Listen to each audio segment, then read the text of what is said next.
বন্ধুরা, সুপ্রভাত। কেমন আছো তোমরা সবাই? আশা করছি তোমরা সবাই খুব ভালো আছো, আর আমিও বেশ ভালো আছি। আমার ছোট্ট একটি চ্যানেল শখের পরিবারের নতুন একটি ভিডিও সকল বন্ধুকে অনেক অনেক স্বাগত আর অনেক অনেক ভালোবাসা জানিয়ে আজকে নতুন একটি ভিডিও আমি শুরু করছি। আজকের দিনটি ছিল পৌষ পার্বণ। তো পৌষ পার্বণের দিন আমি অনেক সকালবেলা ঘুম থেকে উঠে গেছিলাম। একেই তো সেদিন ছিল পৌষ পার্বণ, আর তারও মাঝে আরও একটা কারণ ছিল, কারণ আমি আজকে যাব আমার বাপের বাড়িতে। সকালের সমস্ত কাজকর্ম, ঘরের কাজকর্ম সেরে সকাল সকাল আবার বাবার বাড়িতে যেতে হবে। তো সেই কারণেই আর কি আজকে একটু তাড়াতাড়ি ঘুম থেকে উঠে পড়েছি, যাতে সংসারের সমস্ত কাজ গুছিয়ে পরিপাটি করে রেখে তারপরে আমি বাবার বাড়িতে যেতে পারি আর কি। তো যাই হোক, সকালবেলা উঠেছিলাম আজকে ওই 6টার দিকে।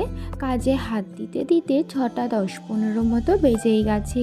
ঘরের মধ্যে লাইট জ্বালিয়ে সেই কারণে ভিডিওটা শেয়ার করলাম তোমাদের। আর আজকে সকালবেলা উঠেই ভেবেছিলাম A to Z সমস্ত কিছু তোমাদের সাথে শেয়ার করব। মানে সকালে ঘুম থেকে ওঠার পর থেকে রাত অবধি আমি কী করি। কিন্তু আজকে আমার কপালটা এতই খারাপ, আজকেই না, অন্য দিন কিন্তু কারেন্টটা যায় না, কিন্তু আজকেই জানি না কেন সকালবেলা কারেন্ট চলে গেছিলো। সকালবেলা তখন তো দেখছিলে ঘরে লাইট জ্বালিয়ে ভিডিও বানাচ্ছিলাম, কারণ ঘরে লাইট না জ্বালিয়ে ভিডিও বানালে একদমই তোমরা কিচ্ছু দেখতে পারবে না, সমস্ত কিছু অন্ধকার। ঘরের মধ্যে একদম ঘুটঘুটে অন্ধকার থাকে সকালবেলা, যেহেতু জানলা দরজা বন্ধ থাকে, তো সেই কারণে। তো তারপরে যেহেতু কারেন্ট চলে গেছিলো, তাই পরে আর কোনো রকম ভিডিও তোমাদের সাথে আমি শেয়ার করতে পারিনি, যেহেতু লাইট জ্বালাতে পারছিলাম না। তো সেই কারণে তো আমার না মনটা সত্যি একটু খারাপ লাগছিলো। তোমাদের সাথে ভিডিও শেয়ার করব বলে আরও আমি একটু তাড়াতাড়ি উঠেছিলাম। তো যাই হোক, কি আর করা যাবে, অন্য আরেক দিন তোমাদের সাথে আমি শেয়ার করব। তো ঘর ঝাঁট দিয়ে, সিঁড়ি ঝাঁট দিয়ে, উঠান ঝাঁট দিয়ে, বাইরের রাস্তাটাও ভালো করে ঝাঁট দিয়ে নিয়েছি, মানে গেটের সামনের রাস্তাটা। আর আজকে না সকালবেলা খুব ঠান্ডা লাগছিলো, দেখতেই পাচ্ছ আমি সোয়েটার পরেছি, তার উপরে আবার চাদর গায়ে দিয়েছি। নাই তো আমি সকালবেলা ঘুম থেকে ওঠার পর সোয়েটার পরি না, যেহেতু এই বাসি কাজকর্ম সেরে আবার স্নান করতে হয়, তখন তো আবার সোয়েটার খুলতেই হবে। কিন্তু আজকে এত ঠান্ডা লাগছিল, তো সোয়েটার না পরলে হতোই না। আর আমি যখন ঘুম থেকে উঠেছি না, তখন আজকে বাড়ির আশেপাশে কেউ ঘুম থেকে উঠেনি, আমি প্রথম। আর বাইরেটা না একদম কুয়াশা ছিল অনেকটাই, কিন্তু ফোনের মধ্যে মনে হচ্ছে পুরো পরিষ্কার।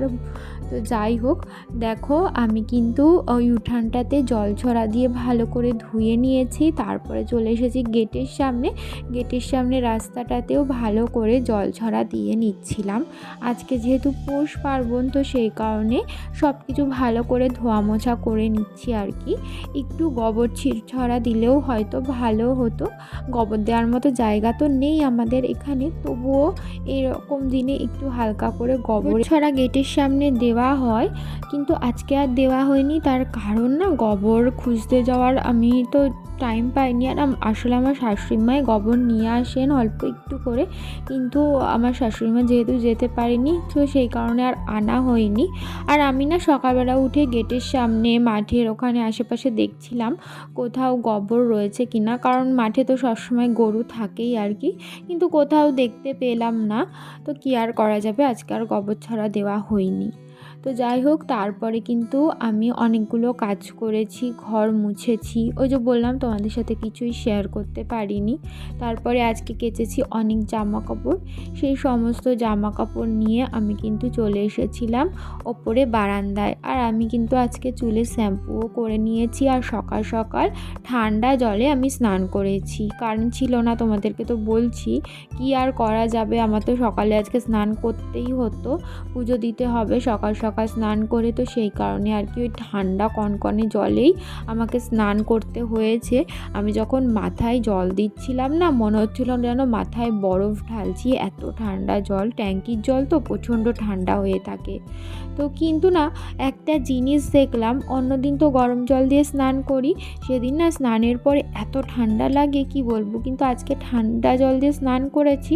স্নান করার সময় ঠান্ডা লাগছিল, কিন্তু স্নান করার পরে আর একটুও ঠান্ডা লাগেনি। তো এটা একটা দেখলাম ভালো। তো যাই হোক, আমি কিন্তু তারপরে ঠাকুর জাগিয়ে, ঠাকুর ঘর পরিষ্কার করে, সমস্ত কিছু গুছিয়ে পুজোটাও সেরে নিয়েছি। আর তোমরা কি দেখেছো একটা জিনিস, আমি কিন্তু আজকে একটু শাড়ি পরেছি। আজকে তো পৌষ পার্বণ, তো মনে হলো আজকে একটু শাড়ি পরে সকালবেলা পুজো করি। তো এই তো আরও আমাদের বাড়িতে একটা নিয়ম আছে, মানে আমার শ্বশুর বাড়িতে সেরকম পৌষ পার্বণের দিন কোনো নিয়ম নেই, এই একটা নিয়মই আছে, ঠাকুরের সামনে, গেটের সামনে, তারপরে তুলসী তলায় এইভাবে চালের গুঁড়ো দিয়ে না, এগুলোকে পিঠেই বলে। আমি আগে কোনোদিনও দেখিনি, বিয়ের আগে আমাদের বাড়িতে তো অন্য নিয়ম, আমার শাশুড়ি মাই দেয়, কিন্তু এইবার মনে হলো আমি দিয়ে দিই, যেহেতু আমার সকালবেলা স্নান পুজো সমস্ত কিছু হয়ে গেছে। তাই এই দেখো একদম মেন গেটের সামনে দিয়েছি, আর দিয়ে না মাঝখানে মাঝখানে একটু ফুল দিয়ে দিয়েছি, তারপরে দিয়েছি ঠাকুরের সামনে এই গোল গোল করে চালের গুঁড়ো দিয়ে দিতে হয় 5টা করে পিঠে, এগুলোকে পিঠেই বলে। আর এখানেও দিয়েছি তুলসীতলার সামনে। তো তোমাদের বাড়ি কাদের কাদের বাড়িতে এরকম নিয়ম আছে অবশ্যই কিন্তু জানিও আমাকে কমেন্ট করে। আমার এই রকম না পুজো আচরার নিয়ম খুব ভালো লাগে করতে, সকালবেলা ভোরবেলা উঠে এরকম পুজো করব, আমার খুব ভালো লাগে এই সমস্ত সংসারের কাজকর্ম করতে। যদিও হয়ে গেছে আমার ওই 8:30 থেকে 9টার মধ্যে, তারপরে ছেলেকে উঠালাম, উঠিয়ে ওকে ফ্রেশ করিয়ে রেডি করিয়ে দিয়েছি, খাইয়ে দাইয়েও দিয়েছি, আর আমিও দেখো রেডি হয়ে নিয়েছি, বসেছিলাম, হাজবেন্ড রেডি হচ্ছিল, তো ভাবলাম যে একটুখানি পায়ে আলতাও পরে নিই, তাই দেখো পায়ে একটু কিন্তু আমি আলতাও পরে নিয়েছি। এই যে দেখো রেডি হয়ে গেছি, যাব হচ্ছে গিয়ে বাবার বাড়িতে, কারণ আজকে আমাদের বাড়িতে পুজো আছে, বাস্তু পুজো, রান্নাঘরে করা হয় পুজোটা, তো তোমাদের সাথে শেয়ার করব গিয়ে। তো এখন যাব, তো সেই কারণেই পুজোর জন্যই যাওয়া হচ্ছে। তো চলো ওখানে গিয়ে তোমাদের সাথে আবার কথা হচ্ছে। হাজব্যান্ড তো এই টাইমে কাজে যায়, তো আজকেও ওই টাইমে কাজে যাচ্ছিল, মানে ওই 10:30 থেকে 11টার মধ্যে। তো কাজে যাওয়ার পথে আমাকে আর আমার ছেলেকে আমার বাবার বাড়িতে নামিয়ে দিয়েছে। আর আমার শ্বশুর বাড়ি থেকে বাবার বাড়ি কিন্তু একদম কাছাকাছি, বলতে ওই 10-15 মিনিট মতো লাগে, মানে এক পাড়া থেকে আর এক পাড়া বলতে পারো। তো যাই হোক, এদিকে এসেই আমার ছেলে ওর বোনের সাথে খেলতে শুরু করে দিয়েছে, আর বৌদি এখানে শুরু করে দিয়েছে রান্না বান্না। বৌদি আজকে সমস্ত কিছু রান্না করেছিল, মানে পুজোর রান্না, আমাদের বাড়িতে যেই রান্না পুজো হয় সেখানে মেন আইটেম হচ্ছে গিয়ে শোল মাছ আর কাতলা মাছ। আর পুজোটা কিভাবে করা হয় তোমাদের সাথে একটু পরেই শেয়ার করব। তো বৌদি তো ওদিকে রান্না করছিল, আর এদিকে আমি এসেছিলাম ছাদে ছেলেকে, তারপর আমার দাদার মেয়েকে, মানে আমার মাম্মামকে স্নান করাতে, আমি আর মা দুজন মিলে। তো মা তো নিচের ছাদে আছে, আমি এসেছিলাম একটু উপরের ছাদে, এই বাবা একটু চাষ করেছে সেগুলো দেখবার জন্য। দেখো আমাদের ছাদে ওই চৌবাচ্চা মতো করা আছে, বাবা এগুলো করেছে আসলে চাষ করারই জন্য। সেখানে বাবা মাটি দিয়ে কত শাক লাগিয়েছে, দেখো এখানে রয়েছে প্রচুর ধনেপাতা, সাথে রয়েছে মাঝখানে কয়েকটা পেঁয়াজ কালি, আর রয়েছে পালং শাক, তারপরে দেখো একটা দুটো সর্ষে গাছও হয়েছে। আর এই মশারির তলায় কি রয়েছে চলো দেখি, তো চলো, মশারির তলায় রয়েছে কত লাল শাক, দেখো কি ভালো লাগে না, অল্প পরিমাণ কিন্তু নিজের ছাদের উপরে হয়েছে, এই সমস্তর একটা আলাদাই অনুভূতি। আমার বাবা অনেক বছর ধরে লাগায়, মানে যবে দিয়ে ছাদ কমপ্লিট হয়েছে তবে দিয়েই আর কি, আমার বিয়ের আগের থেকে। বাবা তো আগে ফুলকপি, বাঁধাকপি, এমনকি ধান চাষ পর্যন্ত করেছে ছাদের উপরে। তো বেশ ভালো লাগে, ধান তো খুব বেশি হতো না, অল্পই হতো, কিন্তু ওই যে ছাদের উপরে ধান হচ্ছে একটা অন্যরকম ব্যাপার না। তো এই দেখো এখানে রয়েছে ড্রাগন ফ্রুট গাছ, এই কাটা কাটা গাছগুলো দেখছো ওগুলো ড্রাগন ফ্রুট, তোমরা তো অনেকেই চেনো ড্রাগন ফ্রুট গাছ। আর এখানে রয়েছে সাদা অপরাজিতা ফুল গাছ, তো সেগুলোই তোমাদেরকে দেখাচ্ছিলাম। আমাদের ছাদে না অনেক গাছ আছে, তোমাদের আগেও আমি ভিডিওতে দেখিয়েছি, মানে যখনই আমার বাবার বাড়িতে আসি না, তখন এই ছাদের ভিডিও একটা না করলে আমার ভালো লাগে না, যখনই আসি একটা একটা নতুন নতুন আমার বাবা গাছ লাগায়, তো বেশ ভালো লাগে। আর এখানে রয়েছে সবেদা গাছ, সবেদা গাছটাও কিন্তু বেশ ভালো লাগে। ওপরে তো ওই ট্যাঙ্কির ছাদের উপরে বাবা ওই সমস্ত গাছ লাগিয়েছে, তা বাদেও নিচে আরও একটা আমাদের ছাদ রয়েছে, মানে এটা হচ্ছে গিয়ে মেইন ছাদ, এই ছাদেও কিন্তু অনেক রকমের ফুল গাছ, মানে অনেক রকমের গাছপালাই রয়েছে আর কি, তোমাদের একদিন ঘুরে দেখাবো ভালো করে। তো যাই হোক, ওদের উপর থেকে স্নান দান করিয়ে নিচে চলে এসেছি। নিচে আসলে বৌদি বলল আমাকে এই বিটটা একটুখানি মানে ঘষে দিতে, এই বিট দিয়ে ভিট ভাজা করবে। তো সেই কারণে আর কি আমি বসে বসে বিটটা ঘষে দিচ্ছিলাম, আর আমার ছেলে ওদিকে খেলা করছিল, আর আমার মাম্মাম দেখো আমার পাশে বসে দুষ্টুমি করছে, একবার জুতো খুলছে, একবার ওইখানে হাত দিতে আসছে, মানে নানান রকমের দুষ্টুমি আর কি। তো তারপরে দেখো এখনও রান্না বসিয়ে দিয়েছে আমাকে খাওয়ানোর জন্য। ওর একটা ছোট্ট গ্যাস আছে, কড়াই আছে, খুন্তি আছে, অনেক কিছু আছে। তো সেই খুন্তি আর কড়াইয়ের মধ্যেই আমাকে রান্না করে দিচ্ছে, আমাকে খাওয়ালো, খাইয়ে এখন আবার ওর দাদা ভাইকেও খাওয়াচ্ছে।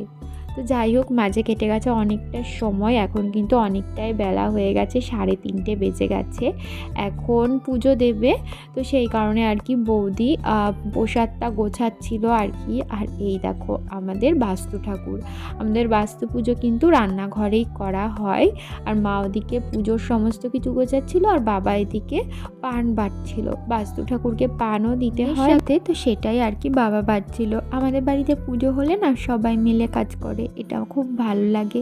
আর এদিকে মা বাস্তু ঠাকুরকে কিন্তু রেডি করছিল। ওই বড় যেই কলসিটা দেখছো ওটাই কিন্তু আমাদের বাস্তু ঠাকুর, ওর মধ্যে এক কলসি জল ভরে মা স্বস্তিক চিহ্ন এঁকে সুন্দর করে ঠাকুরকে কিন্তু সাজিয়ে দিয়েছে। আর সামনে আরও একটা ছোট্ট ঘট রয়েছে, ওটা ওই পুজোর ঘট। তো এই দেখো মা সমস্ত কিছু গুছিয়ে আরতি করতে কিন্তু শুরু করে দিয়েছে। আজকে যেহেতু একাদশী ছিল, তাই মা সেরকমভাবে রান্নাবান্না কিছু করতে পারিনি, মা তো একাদশী করেছিল। তো বৌদি রান্নাবান্নার সমস্ত কিছু করেছে। আর পিঠে না মারা কালকেই করে রেখেছিল, যেহেতু একদিনে অত কিছু করতে পারবে না, তো সেই কারণে এই দেখো পুজো দেওয়ার পর ভাবলাম তোমাদের সাথে ভালো করে একটু শেয়ার করে দিই।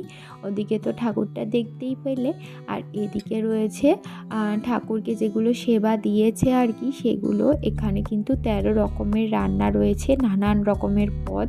আর তার মধ্যে তো তোমাদেরকে বললামই শোল মাছ আর কাতলা মাছটা হচ্ছে গিয়ে মেন।